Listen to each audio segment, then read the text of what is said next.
Zazi's take today has to do with inflation. We've been hearing a lot of companies talk about this, right? And in particular, you zeroed in on some food companies that have been talking about inflation.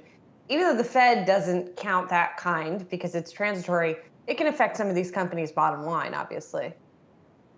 Well, maybe they should, Julie. Maybe it's about time, Brian Chung, our Fed correspondent, gets in the ear of Jay Powell and says, you know what, start tracking food inflation a little more broadly because that's what people are paying for in the grocery store. Nonetheless, Jeffrey's out with a good note. Food analyst Rob Dickerson, he has called out 17 food companies of late that have highlighted inflation in agricultural products, inflation in freight.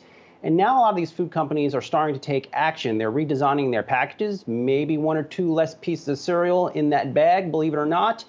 They're also starting to look at raising prices. And Julie, you and I yesterday spoke to General Mills CEO Jeff Harmening. He basically said he's looking at all of those things. He is, in fact, seeing inflation in grains. And that, as a result of that, they could be looking to raise prices as well. Are you talking large gains? Maybe not, because your consumers are still going to be resistant to some of these price gains, even though they are getting their stimulus checks. There's a lot of competition down the aisles. You can't go out there and raise prices 10, 20%. Not going to happen.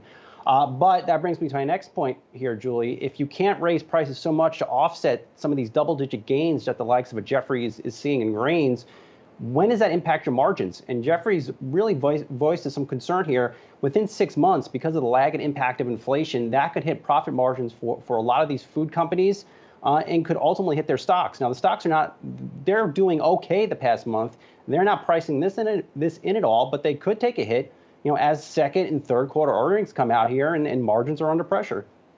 Well, maybe these investors, like the Fed, are looking at these food price changes as transitory, right? Or fuel changes as transitory. And, that's the reason the Fed doesn't tend to count this stuff as much, because as we know, when you watch these prices, they're pretty volatile. So you want to see if they're going to be lasting before you make any kind of decision based on it. Speaking of lasting effects, Goldman Sachs taking an interesting look at inflation in the wake of different kinds of world events. And they looked at pandemics. I don't know if the history of pandemics is not, especially in the modern era, I'm not sure if it's like for like, but talk to us about the chart that they brought up.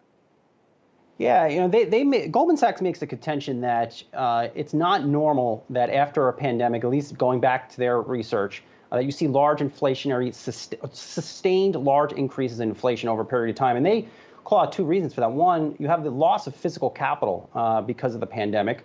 So that you have no loss of physical capital because of the pandemic. And two, government spending, in this case, they would suggest stimulus checks. They just come in and fill the hole in economic output caused by the pandemic. So it's not like a new inflation is being created here. Really a lot of technical terms there from a Goldman. But the bottom line is, while they acknowledge the likelihood of short-term inflation, longer term, it's unlikely to be too out of hand because of the pandemic.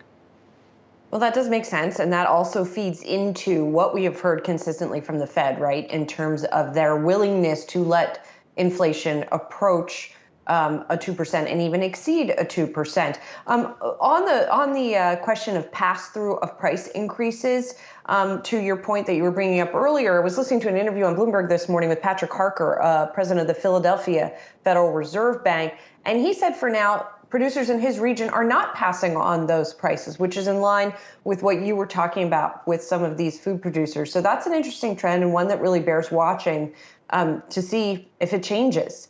So quite interesting that we are watching in terms of that.